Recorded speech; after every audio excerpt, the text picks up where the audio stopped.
Bismillahirrahmanirrahim. Assalamualaikum warahmatullahi wabarakatuh. Alhamdulillahirabbil alamin. Nahmaduhu wa nasta'inuhu wa nastaghfiruh wa natubu ilaihi wa na'udzu billahi min syururi anfusina wa min sayyiati a'malina. May yahdihillahu fala mudilla lahu wa may yudlilhu fala hadiya lahu. Asyhadu an la ilaha illallah wahdahu la syarika lah. Wa asyhadu anna Muhammadan abduhu wa rasuluhu la nabiyya wa la rasula ba'dah.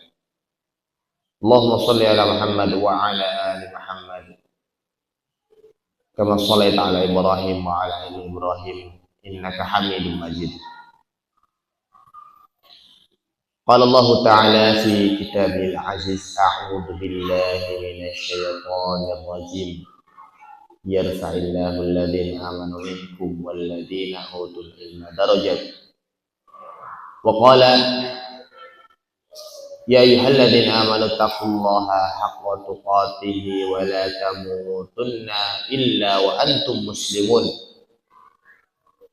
Wa qala Rasulullah sallallahu alaihi wasallam fi haditsih,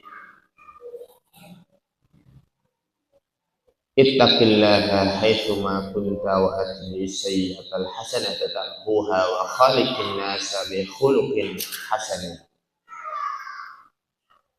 Amma ba'd. Alhamdulillah, kita bersyukur kepada Allah Subhanahu wa taala di mana Allah masih memberikan kita nikmat yang berupa kesehatan, waktu luang, dan banyak nikmat-nikmat yang Allah berikan kepada kita, baik yang kita sadari, baik yang kita rasakan, baik yang kita hitung-hitung, apalagi yang sebaliknya, yang kita tidak sadari, yang kita tidak mengira itu terhitung luar biasa jumlahnya. Maka sebagai seorang hamba yang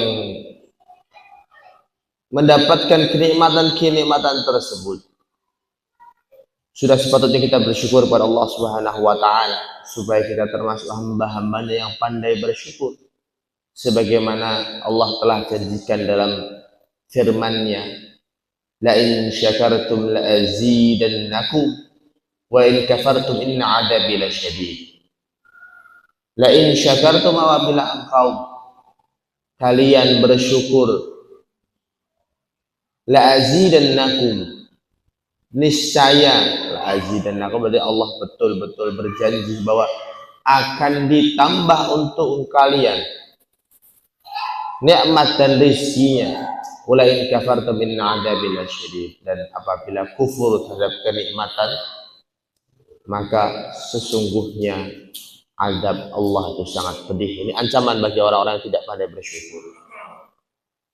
Salawat dan salam selalu kita curahkan, selalu kita dengungkan, selalu kita ucapkan kepada baginda Rasulullah Muhammad sallallahu alaihi wasallam, dan kepada para kerabat beliau, kepada para sanak saudara beliau, kepada para keluarga-keluarganya, dan para sahabat-sahabatnya, serta para pengikut-pengikutnya yang senantiasa teguh mempelajari sunnah-sunnahnya, mempelajari agama-agamanya, mempelajari dan menegakkan serta memperjuangkan sunnah dan ilmu.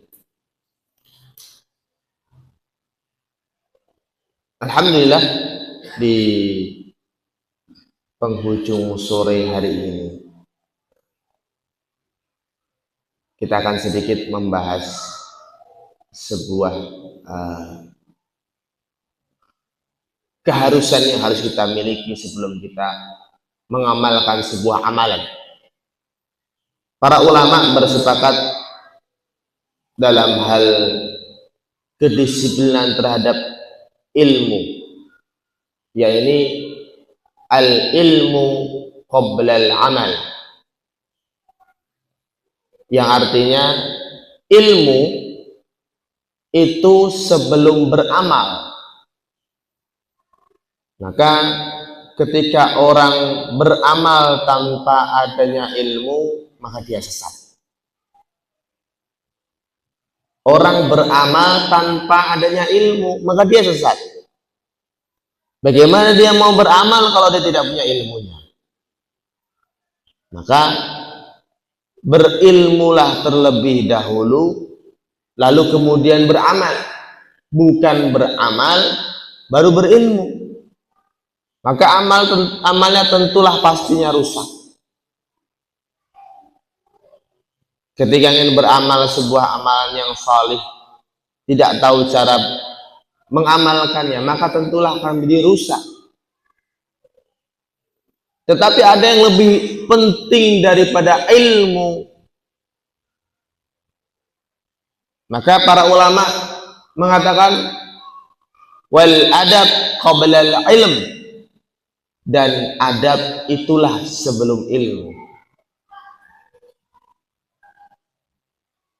Mengapa adab dikatakan lebih penting daripada ilmu? Karena banyak orang yang berilmu tapi tidak beradab. Banyak orang yang berilmu tapi tidak beradab, dan banyak orang yang beramal tapi tidak berilmu. Maka ketika hanya menguasai ilmu dan amal tanpa adanya adab, maka akan menjadi manusia yang rusak. Contoh, para oknum-oknum pejabat-pejabat yang tiap hari berseliweran di media sosial telah tertangkap dan menggelapkan dana sekian ratus juta, sekian miliar, mengkorupsi dan sebagaimana yang lainnya, dan hal-hal lainnya sejenisnya. Apakah mereka orang-orang yang tidak berilmu?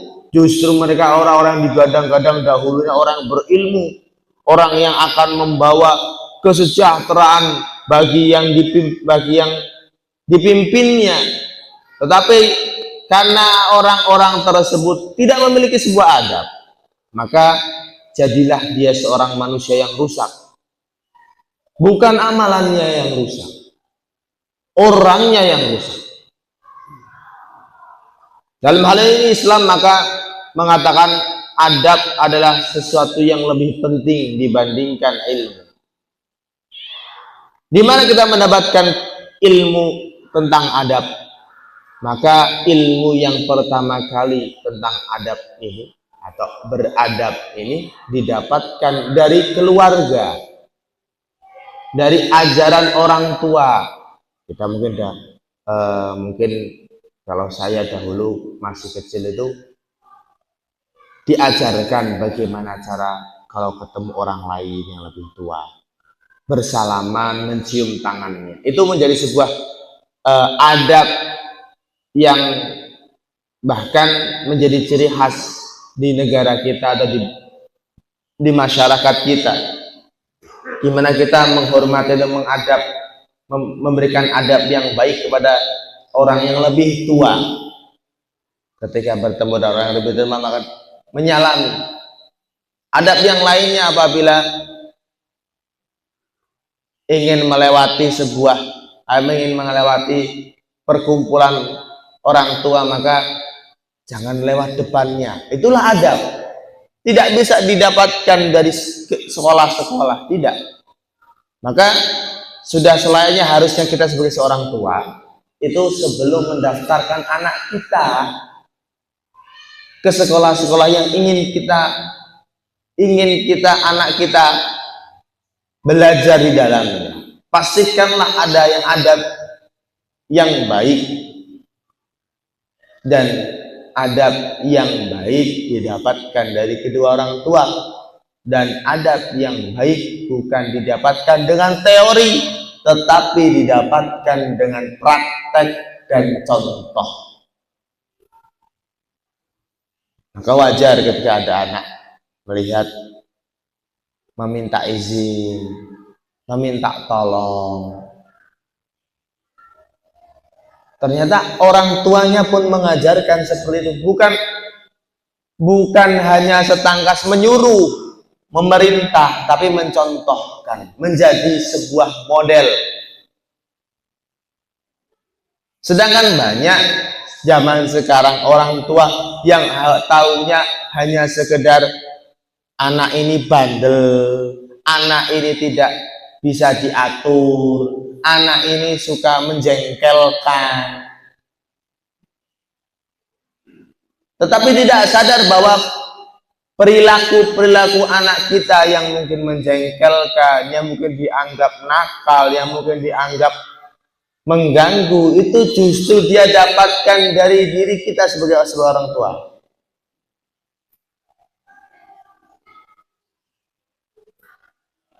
Lalu selanjutnya, bagaimana adab yang paling utama yang harus kita ajarkan kepada anak-anak generasi penerus kita?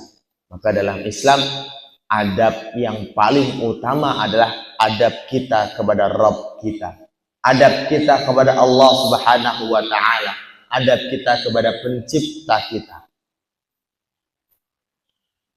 Yang pertama, kepada Allah Subhanahu wa Ta'ala. Bagaimana cara kita beradab kepada Allah Subhanahu wa Ta'ala? Ya, ini dengan cara apa? Dengan cara beribadah, mengagungkan sesuai dengan hak-haknya Allah Subhanahu wa Ta'ala, sesuai dengan ketentuan yang seharusnya sudah menjadi ketentuan itu sendiri yang harus diamalkan. Itulah adab kita kepada Allah Subhanahu wa Ta'ala. Beribadah kepada Allah, memposisikan Allah sebagai Rabbul Alamin, Rabb alam semesta, yang hanya dan satu-satunya zat yang pantas disembah oleh makhluknya. Maka para hadirin jamaah, ketika kita sudah beradab kepada Rabb kita, maka kita akan betul-betul bersungguh-sungguh. Beda orang yang tahu adab kepada Rabb-nya dengan orang yang hanya sekedar menjalankan ibadah saja. Contoh sholat. Dalam hal ini, apakah Pak, sholat itu harus pakai baju koko? Harus enggak? Enggak ya. Sholat itu apakah harus pakai sarung? Enggak toh?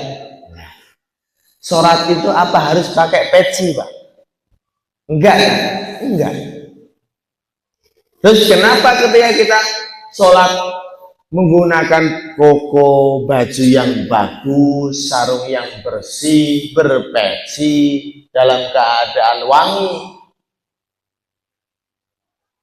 Karena kita ingin beradab menghadap Allah. Saya tanya, kalau kita sholat hanya menggunakan sarung tanpa menggunakan baju, itu sah buatan? Sah. Kita sholat cuman pakai celana 3/4 yang di bawah lutut, tapi celana menutupi pusar, niku sah buatan buat laki-laki? Sah. Tapi beradab tidak? Enggak, kurang. Tidak melakukan adab yang paling terbaik menghadap Allah. Maka bukan hanya setangkas sah saja, tetapi menggunakan adab yang baik menghadap Allah Subhanahu wa Ta'ala. Maka diajarkan kepada para anak-anak kita, kalau masuk masjid itu yang bersih kakinya. Padahal nggak ada dalam Islam mengatakan masuk masjid harus bersih, yang ada harus suci. Tapi itulah adab. Maka beradablah kita kepada Allah. Kalau kita beradab, kita sudah bisa beradab kepada Allah sebagai Rabb kita, maka apalagi kita bisa beradab kepada para manusia. Allah aja kita pikirin, bagaimana dengan para manusia? Allah aja kita betul-betul pikirkan bagaimana cara kita agar kita menjadi hamba yang paling maksimal dalam beribadah kepadanya.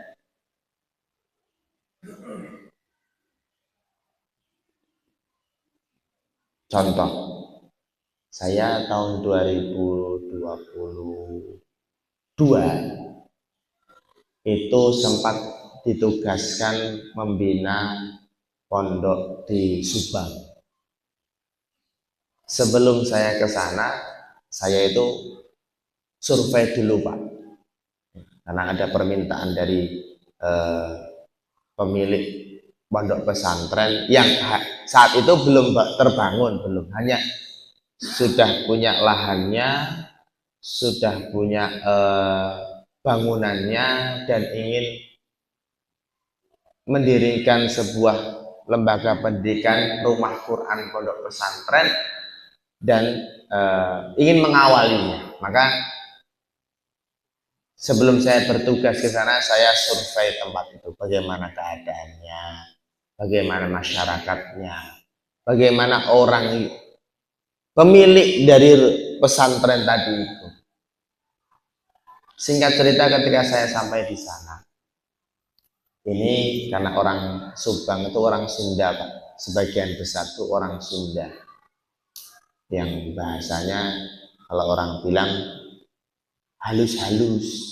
Orang marah, orang Sunda itu kalau marah ya tetap kelihatan halus. Ya Allah alam betul atau tidak.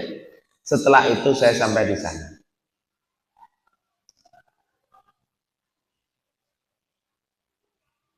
Ketika saya sampai di sana, saya kurang lebih 4-5 hari di sana guna mempersiapkan dan mensurvei, melihat bagaimana ini kurang apa, ini nanti tolong dibangunkan, ini tolong diberikan fasilitas ini, sebelum dimulai masuknya murid baru. Terus terang Pak, saya 3 hari di sana,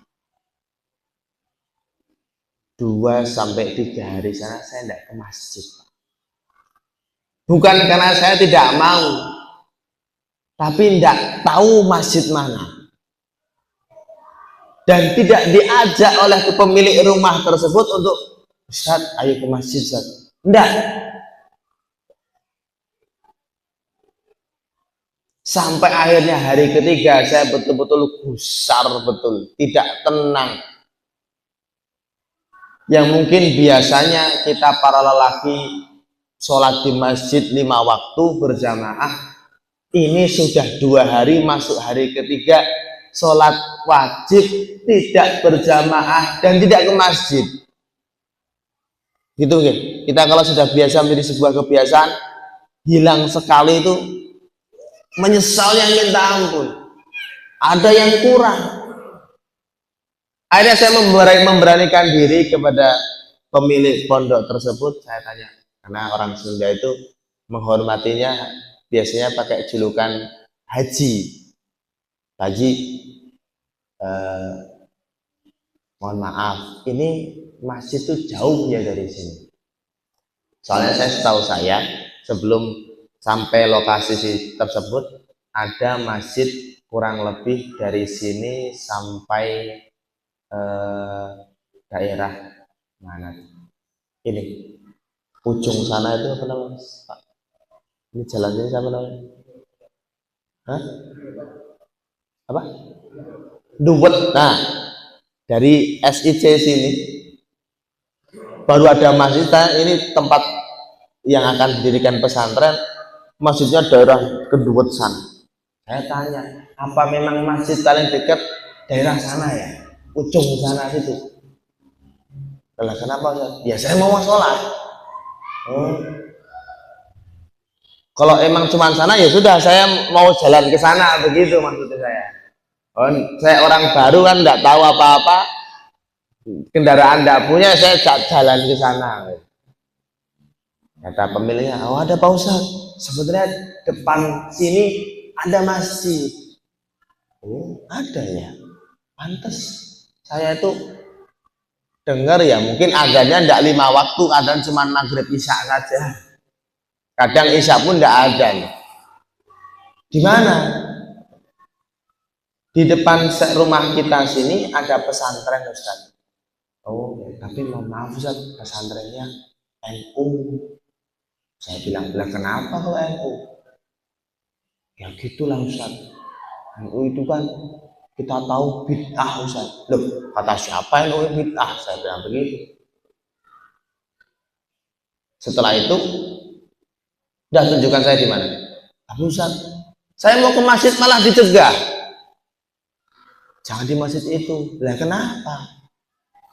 Saya tanya, lah terus kalau enggak saya ke masjid, saya udah 2 hari tidak ke masjid. Ya sudah, terserah Pak Ustadz aja. Kalau Pak Ustadz mau memang ke masjid itu, ya saya arahkan dari sini nanti masuk gang sempit, bukan gang sempit, masuk ke halaman orang Pak. Kalau rumah orang Sunda itu kadang nggak ada pagernya, halaman satu sama halaman lain, karena ya sama-sama saudara, jadi nggak ada batas pager. Cuman kadang jadi jalan umum, jalan tikus gitu yang nanti masuk. Sampai sana saya lihat ada pesantren. Oh ada santrinya. Saya sholatlah di sana.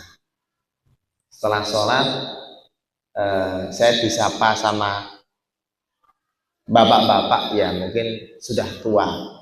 Pakainya putih-putih gitu. Disalami. Assalamualaikum. Waalaikumsalam. Dari mana Jang? Itu maksudnya. Dari mana Leng? Gitu kan.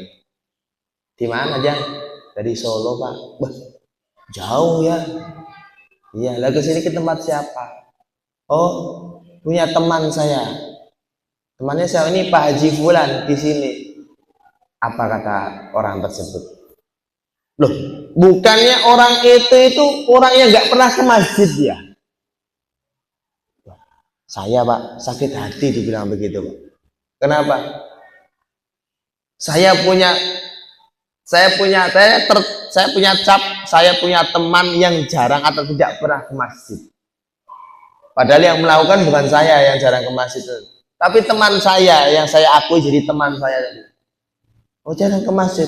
Saya akhirnya menjawabnya, enggak. Oh saya juga baru kenal. Saya kurang tahu itu. Itu jarang ke masjid itu. Enggak pernah ke masjid, enggak pernah kelihatan. Oh, ya saya iyakan saja. Ngobrol lah saya beberapa saat. Setelah itu saya pulang, jalan kembali sampai sana ditanyai oleh pemilik pesantren tersebut.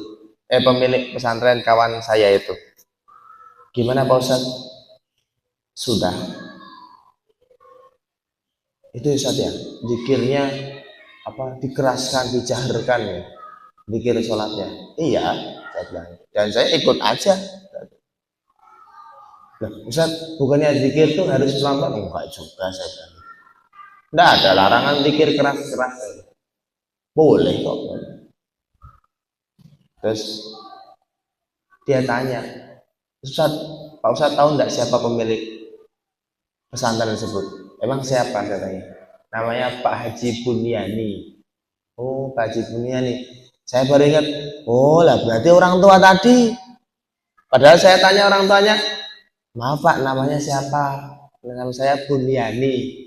Saya tanya, jenengan ini yang punya pesantrennya ya? Oh enggak, saya cuma warga sini ikut bantu-bantu sini saja. Ternyata yang saya ajak ngobrol tadi itu pemilik pesantrennya. Sampai ada cap seperti itu. Ini menunjukkan salah satu contoh orang itu tidak beradab. Hanya menggugurkan kewajiban saja.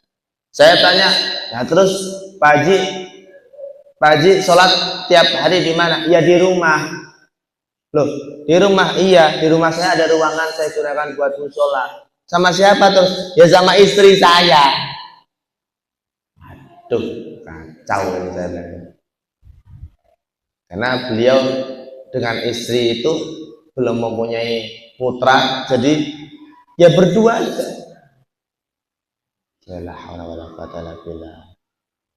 Contoh itu yang tidak baik. Tidak baik. Di hari lain ketika menjelang sudah hari Jumat, saya tanya kepada Pak Haji tersebut, Pak Haji, nanti kita hari Jumat, Jumatan di mana? Oh, ya Ustaz, kita nanti Jumatan ada di masjid, tapi agak jauh. Berapa menit dari sini? 1 jam Ustaz. Jauh juga nih. Kayak sini ke Klaten atau sini ke Boyolali gitu. Ya saya iyakan saja, ya. Oh, berarti kalau zuhur itu jam 12 kurang 15 itu sudah adzan, berarti saya harus persiapan ya jam 11 kurang itu sudah siap berangkat. Berarti saya harus mandi persiapan itu jam 10 mulainya. Maka di hari Jumat itu saya sudah siap-siap mandi dan segala macam lainnya ya, berusaha menjalankan sunnah-sunnah hari Jumat. Saya tunggu ini jam 9 belum datang, jam 10 belum datang, karena qadarullah pemilik pesantren yang saya akan gunakan tersebut beliau sedang punya garapan sawah, jadi ke sawah dulu ngecek pegawai-pegawainya begitu. Saya tunggu sampai jam 10 ndak hadir, saya udah waduh ini jam 10 ini kalau ndak segera datang agak Jumatan nih. Jam 11 sampai jam 11 Pak, saya tunggu, datanglah jam 11 lebih 15 menit dalam keadaan masih dalam keadaan kotor. Terus datang, saya bilang, Haji kita mau berangkat kapan ini? Oh ntar Ustaz ya, saya bersih-bersih dulu, mandi dulu. Saya pikir lah ini masih mandi lagi, nggak tahu nanti masih ini masih itu. Akhirnya keluar jam 12 kurang 20 menit, jam 11.40 ya puasa kita berangkat. Karena saya bukan orang kampung situ, yang punya kendaraan ya cuma situ, ya saya ikut aja, jalanlah naik motor itu. Nggak jauh dari situ tiba-tiba dia nyeletuk, Pak Ustadz saya lapar, makan dulu ya. Allahu Akbar. Saya bilang ya terserah Pak Haji aja. Saya mampir ke rumah makan, saya ditawari, Pak Ustadz makan dulu. Enggak, silahkan, monggo Pak Haji aja yang mau makan, silahkan. Dibungkusin Pak Ustadz ya? Ya boleh, silahkan lah, terserah. Setelah itu dibungkuskan, setelah makan selesai masih mampir lagi beli jus, beli minuman. Sampai di tempat lokasi masjid tersebut itu jam 1 kurang 15. Saya mikir lah ya sudah, kayaknya udah selesai Jumatan. Datanglah saya ke sana, salaman sama takmir, Assalamualaikum. Ustaz silakan masuk Ustaz. Oh ya. Saya pikir begini, karena saat itu saya dalam keadaan safar, saya seorang musafir, maka dalam hukumnya musafir itu boleh tidak Jumatan, ya kan? Jumatan kan sebagian ulama besar mengatakan wajib bagi laki-laki kecuali bagi orang yang sakit dan orang yang musafir, gitu ya. Saya musafir, saya pikir bodoh amat lah, yang penting saya kan musafir, mudah-mudahan bukan karena kesalahan saya tidak Jumatan, saya salat zuhur saja. Sampailah ke masjid tadi, saya salaman dengan takmirnya. Saya tanya, tempat wudhu di mana ya? Oh di sana Pak Ustadz. Ya. Terus didatangi takmirnya setelah wudhu, Pak Ustadz nanti khotib ya? Loh, kok khotib? Loh, bukannya udah selesai tuh? Belum Pak Ustadz. La haula wala quwata illa billah. Saya kira tuh saya datang paling terakhir, ternyata datang paling pertama. Saya bilang, lah terus nanti Jumatan jam berapa? Ya mungkin sekitar jam 1 lebih sedikit. Jadi itu tiap Jumat gitu ya. Ini sudah paling cepat Ustaz. Allah.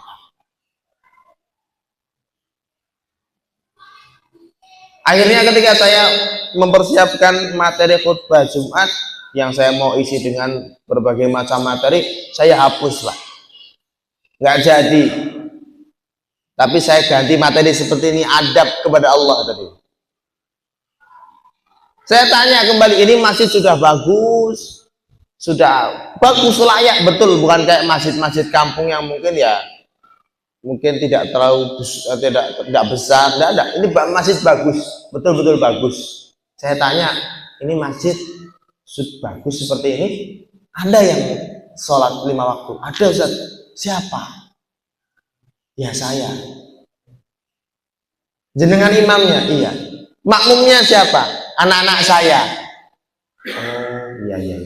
Lah putranya itu yang laki-laki besar baru satu. Sedangkan putranya ini dengan ibunya atau putranya ini orang tuanya sudah cerai. Jadi seringnya putranya ini ikut tinggal bersama ibunya, bukan kepada bapaknya, jadi takmir tersebut. Saya tanya kembali, lihat terus kalau putra jenengan lagi pulang ke rumah ibunya sana, jenengan sholat sama siapa? Ya sendiri. Di masjid sini? Iya Ustaz. Ya namanya bukan berjamaah itu namanya. Karena setahu ilmu saya, masjid yang dibolehkan digunakan sholat Jumat syaratnya adalah didirikan sholat 5 waktu di dalamnya. Sedangkan masjid itu ternyata masih jarang, kadang tidak ada didirikan sholat 5 waktu secara bersama. Saya ingatkan, masjid seperti ini sebenarnya tidak sah atau kurang bagus digunakan untuk sholat Jumat. Saya baru seumur-umur pertama kali sholat Jumat jam 1, Pak. Yang biasanya kita tahu orang Solo sini, ya biasanya ya mungkin ada dari kalangan saudara-saudara kita jarang ke masjid. Tapi raketan hari Jumat, ya mbok Jumatan gitu ya. Tapi ini enggak. Saya baru pertama kali, ya Jumatan datang mulai jam 1, Pak. Ya Allah, ternyata banyak saudara-saudara kita di luar sana yang belum paham akan ilmu Allah ini, akan tentang kewajiban kepada Allah. Inilah yang kurang beradab kepada Allah. Yang kedua, setelah kita beradab yang baik kepada Allah, yang kedua pasti kita beradab yang baik kepada Rasulnya. Bagaimana kita beradab yang baik dengan Rasulnya? Ini menjalankan, menegakkan sunnah-sunnahnya. Sunnahnya seperti apa? Banyak. Contoh sunnah mungkin ada sholat sunnah gitu ya Pak ya, ada mungkin saum sunnah itu ya, tapi banyak sunnah-sunnah yang mungkin masih tidak terkenal atau kurang dipahami masyarakat. Saya pernah ditanya sama, oh ini satu lagi, saya kan mungkin sekarang memanjangkan rambut. Saya pernah disindir oleh beberapa teman saya, ngopo to kowe ndak gondrong-gondrong. Ora pas, elek. Atau mungkin orang tua kita dahulu nggak rapih potong. Nggak rapih potong. Gitu. Ya, nggak salah sebenarnya, cuman karena memang belum tahu ilmunya. Terus setelah tahu ilmunya, ternyata Rasulullah itu pernah gondrong, pernah cepak, pernah gundul, Pak. Oh, sunnahnya rapih itu bagian dari muslim terlihat rapih, bersih. Iya, memang. Rasulullah rambutnya pernah panjang sebahu. Iya, memang. Terus mana sunnah yang betul? Semuanya betul. Tapi betulnya itu pas ada momentumnya. Rasulullah mencukur habis rambut kepalanya ketika setelah haji wada. Habis itu. Berarti sunnah. Tapi di keseharian ternyata Rasulullah tuh rambutnya panjang. Rasulullah itu tidak pernah rambut paling pendek itu sepanjang telinga, jadi di bawah telinga sini. Yang kedua, adanya Rasulullah pernah panjangnya sebahu. Nah, ini yang paling sering. Rasulullah itu rambutnya panjangnya sebahu. Dan terkadang Rasulullah panjang rambutnya di bawah bahu. Terkadang, seringnya sebahu. Di dalam syariat jenazah juga kan, kalau kita mau menguburkan si mayit yang rambutnya panjang, ini kan disunahkan dikepang deh. Disunahkan dikepang jadi 3. Berarti kan ada sunnahnya ternyata. Bisa ada sunnahnya. Tapi apakah terus Rasulullah itu gondrong terus acak-acakan? Enggak, rapih. Jadi rapi. Rasulullah itu sifat rambutnya itu hitam lebat, tidak lurus dan tidak keriting, alias ikal atau bergelombang. Jadi dari akar rambut memanjang itu lurus, dari tengah itu ke ujung rambut itu bergelombang. Itulah sifat rambut Rasulullah. Yang awalnya dahulu Rasulullah itu suka menyisir rambut itu ke kanan, Pak. Disisir ke kanan. Ternyata beliau melihat orang-orang kafir juga menyisir rambutnya ke kanan. Maka untuk menyelisihi atau supaya beda dengan orang kafir, Rasulullah menyisir ke kiri. Ketemu juga orang kafir ada yang menyisir rambutnya ke kiri, maka Rasulullah menyisir dari tengah, membelah dua, kanan dan kiri.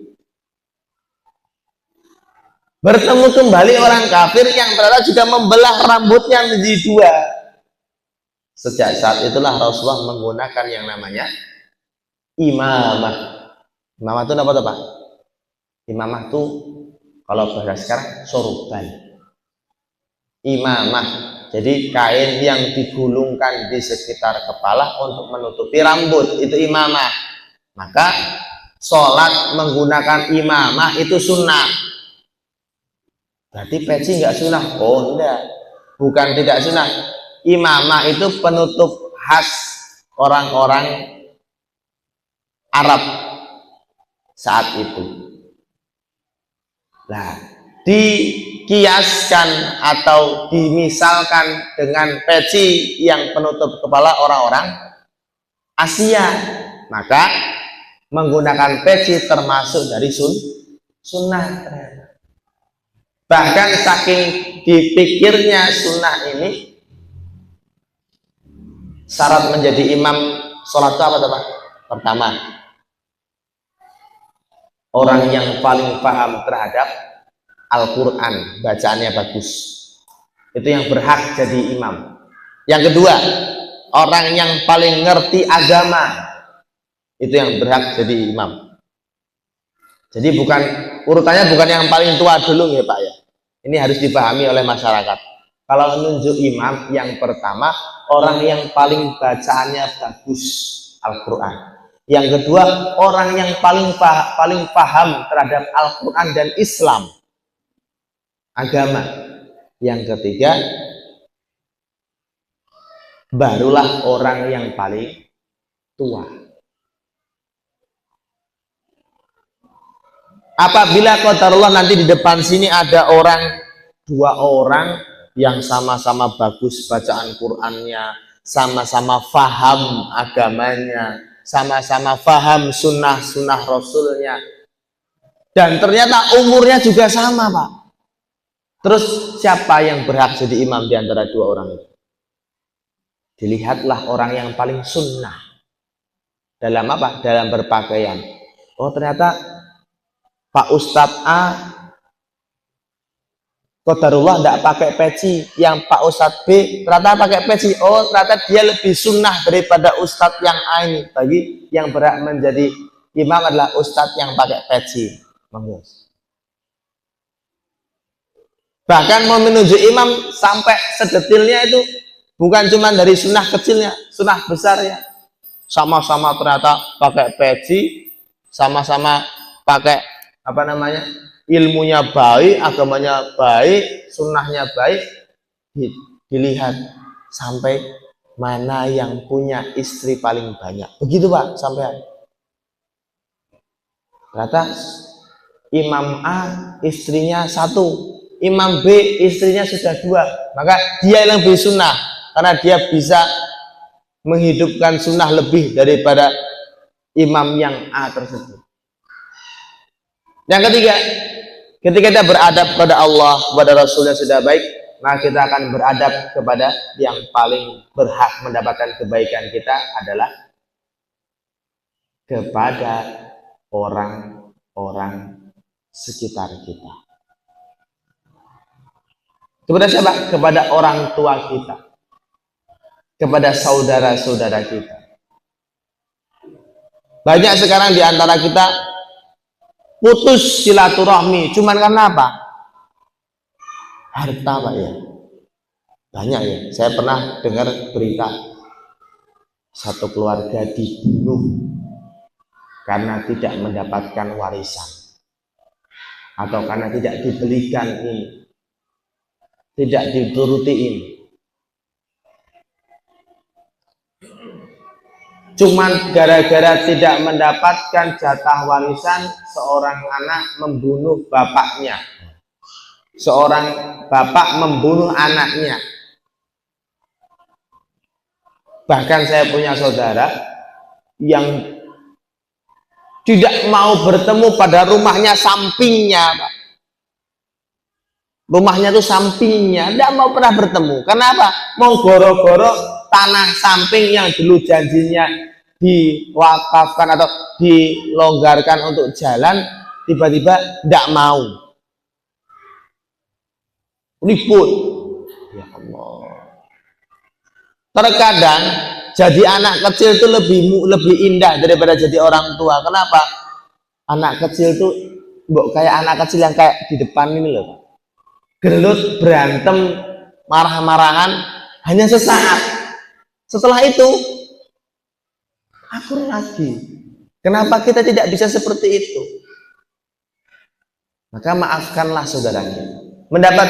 Yang berhak mendapatkan kebaikan dari diri kita adalah orang-orang sekitar kita, orang yang paling dekat. Secara apa? Pertama, secara nasab.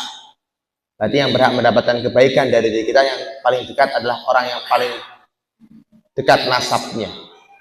Kakak kita, adik kita, orang tua kita, paman kita, om kita, pak de, bude kita, mbah kita, itu orang paling dekat nasab. Yang kedua, dekat secara apa? Secara jarak. Tetangga kita kanan kiri. Maka Rasulullah mensunahkan kalau kalian memasak masakan, diperbanyak kuahnya. Bahkan dalam hadis yang lain, kalau ada tetangga yang kelaparan lalu mencium makanan dari tetangga yang lainnya dan dia tidak mendapatkan rasa dari makanan yang dia cium baunya, maka berdosa tetangga tadi yang masak. Bayangkan Pak, saya masakan baunya keluar, samping saya ada tetangga yang ternyata dia tidak bisa makan, mencium baunya tapi tidak mendapatkan rasanya, maka saya dikatakan berdosa. Dibanyakkan kuahnya supaya bisa berbagi. Yang paling dekat jaraknya dulu aja. Dalam Islam, tetangga itu dipatok 40 rumah. Depan, kanan, kiri, belakang. Gede no, sak deso berarti. Ya, tapi yang paling berhak adalah orang yang paling dekat dengan itu. Satu gang, depan rumah yang nempel dengan tembok kita. Itulah orang-orang yang berhak mendapatkan kebaikan dari kita. Yang terakhir, orang yang paling dekat secara hati. Bagaimana secara hati? Oh, ada kawan saya jauh di sana. Tapi karena saya menganggap dia adalah sahabat dekat secara hati, maka dikirimkan makanan, dikirimkan bantuan. Kalau sudah baik dengan orang-orang sekitar kita, maka kita akan beradab kepada sesama makhluk Allah. Contoh, kalau Idul Adha Pak, saya pernah lihat orang nyembelih itu, kalau tahu adabnya kepada binatang itu baik Pak. Saya Idul Adha kemarin ikut seminar Julehan dulu. Oh, sapi yang lain harus ditutupi. Yang sudah siap disembelih sama yang belum siap disembelih harus ada satirnya. Oh, supaya apa? Supaya sapi yang belum siap disembelih tidak melihat sapi yang lain disembelih. Jano kayak gitu tuh. Maksudnya ada nggak tahu dalam aturan Islam syariatnya? Nggak ada. Tapi karena adabnya kepada hewan tadi. Berbuat ihsan, berbuat yang terbaik. Ditutupi Pak. Bahkan sampai ada pakai kacamata atau penutup kain untuk mata sapi. Terus sebelum disembelih harus disempurnakan dulu, jangan sampai kelaparan, disediakan makan, minum. Bahkan Rasulullah mensunnahkan senjata yang untuk menyembelih harus setajam mungkin dan sembelihannya secepat mungkin. Paling tajam, paling cepat. Apa? Karena dalam penelitian hewan yang disembelih dengan pisau yang tajam dia tidak merasakan sakit, sedangkan yang memberontak itu hanya respon otot itu karena sudah tidak dialiri oksigen dan darah, responnya seperti itu. Padahal masyarakat kita banyak yang masih tidak paham akan hal ini. Depan sembelih sapi yang mau disembelih wis ngasah pisau di sapi ini sing ini sapinya depan di sapi ini. Itu sama dengan membunuh hewan dua kali. Sembelih dengan pisau yang tidak tajam, asal wani, mentang-mentang di situ paling tua dianggap Pak Haji begitu. Gini terus. Bahkan alhamdulillah jagal-jagal yang tidak ngerti syariat itu sembelih, setelah itu dirogoh tenggorokannya, ditusuk jantung. Itu namanya mati bukan karena disembelih, tapi mati karena ditusuk jantung. Allah a'lam bishawab. Mudah-mudahan dengan adanya begini kita lebih beradab kepada Allah dan Rasulnya. Jika kita sudah beradab kepada Allah dan Rasulnya, kita bisa beradab yang baik kepada sesama makhluk. Kalau boleh ada wassalamualaikum warahmatullahi wabarakatuh. Assalamualaikum warahmatullahi wabarakatuh.